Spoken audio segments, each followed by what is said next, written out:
आज आपको ये वीडियो देखना ही था क्योंकि शायद आज आपका समय बदलने वाला है। और अगर आप इस वीडियो के अंत तक देखेंगे तो शायद आप अपनी ज़िंदगी को एक अलग नज़र से देखेंगे। 2026 में सब भाग रहे थे, कोई पैसे के पीछे, कोई सफलता के पीछे और कोई लाइक्स के पीछे। लेकिन इस भीड़ में एक आदमी ऐसा था जो अचानक रुक गया और लोगों को समझ ही नहीं आया क्यों। उस आदमी का नाम था रोहन। हर सुबह वो उसी चाय के ठेले पर बैठता, फोन नहीं, जल्दी नहीं, सिर्फ एक मुस्कान। और ये बात लोगों को अजीब लगती थी। क्या आपने कभी सोचा है हम इतने तेज क्यों भाग रहे हैं? क्या सच में हम अपने सपनों की तरफ जा रहे हैं या बस दुनिया को देखकर दौड़ रहे हैं? एक दिन एक लड़का उसके पास आया, थका हुआ, परेशान, और उसने वो सवाल पूछा जो शायद हम सब पूछना चाहते हैं। सर, आपको फ्यूचर की चिंता नहीं होती? रोहन मुस्कुराया और बोला, मैं भी पहले तुम्हारी तरह ही था। मैं भी भागता था सुबह से रात तक, काम, फोन, नोटिफिकेशन, सपने और तनाव। लेकिन फिर एक दिन कुछ ऐसा हुआ जिसने मेरी जिंदगी बदल दी। मेरे पिताजी ने मुझे एक पुरानी घड़ी दी और कहा, बेटा, समय किसी का नहीं होता। उस समय मुझे ये बात समझ नहीं आई, लेकिन कुछ महीनों बाद वो घड़ी रुक गई और उसी दिन मेरी भाग दौड़ भी रुक गई।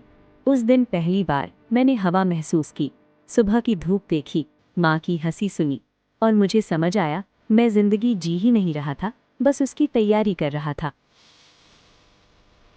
लेकिन अगर आप सोच रहे हैं कि कहानी यहीं खत्म हो गई, तो रुकिए, क्योंकि उसी शहर में एक और कहानी चल रही थी। उस लड़के का नाम था आरव, और आरव ने एक अलग रास्ता चुना। वो रुकना नहीं चाहता था क्योंकि उसके सपने बड़े थे। रातें लंबी थीं, काम मुश्किल था, लोग कहते थे, इतनी मेहनत क्यों? लेकिन आरव का जवाब हमेशा एक ही था, क्योंकि मेरे सपने अभी जिंदा हैं। और सच बताइए, कितने लोग अपने सपनों को आधे रास्ते में छोड़ देते हैं क्योंकि रास्ता मुश्किल होता है? एक तरफ रोहन था जिसने आज में जीना सीख लिया था, दूसरी तरफ आरव था जिसने मेहनत करना कभी नहीं छोड़ा। दो अलग रास्ते, लेकिन दोनों सही लग रहे थे।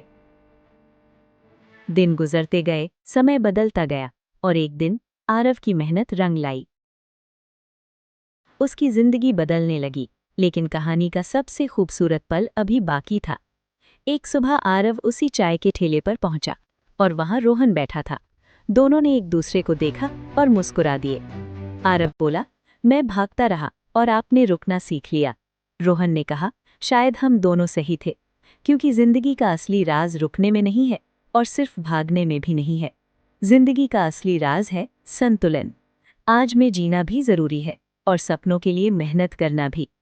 जो आज में जीता है वो खुश रहता है, जो मेहनत करता है वो आगे बढ़ता है, लेकिन जो दोनों करता है वही सच में जिंदगी जीतता है। अब सच सच बताइए, आप अभी किस तरफ ज्यादा हैं, भागना या रुकना?